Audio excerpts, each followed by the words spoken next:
وَكُلُوا وَاشْرَبُوا حَتَّى يَتَبَيَّنَ لَكُمُ الْخَيْطُ الْأَبْيَضُ مِنَ الْخَيْطِ الْأَسْوَدِ مِنَ الْفَجْرِ، اور کھاتے رہو اور پیتے رہو یہاں تک کہ تمہارے لیے فجر کے وقت کے اعتبار سے سفید ڈوری سیاہ ڈوری سے بالکل علیحدہ ہو جائے۔ اصل میں اس کو بعض صحابہ نے تو سمجھا کہ یہ لغوی معنی اس کے لیے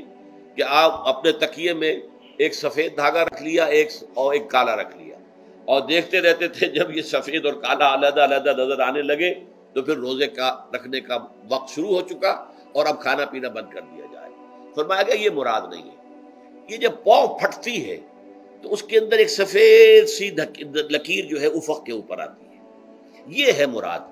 کہ وہ جو سفید لکیر ہے وہ ظاہر ہو جائے اور وہ رات کے اختتام کا گویا کہ ایک اعلان اور علم بن جائے۔ تو وَكُلُوا وَاشْرَبُوا، اب اس کی جو ہے بڑی تاکید کی گئی، تسحروا فإن فی السحور برکۃ، سحری ضرور کیا کرو، اور یہ در حقیقت برکت کا ذریعہ ہے۔ یہ بھی آپ نے فرمایا ہمارے اور یہود کے روزے کے مابین جو فرق ہے وہ سحری ہے۔ یہ سحری کیونکہ روزہ جو ہے وہ فجر سے لے کر اور غروب آفتاب تک ہے،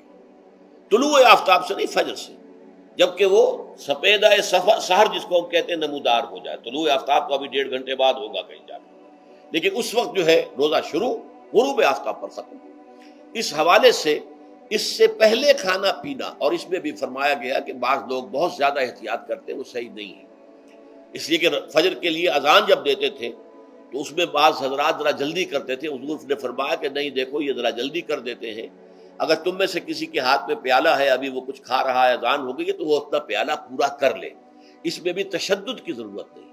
جیسے کہ اس سے پہلے ہم پڑھ چکے یسروا ولا تعسروا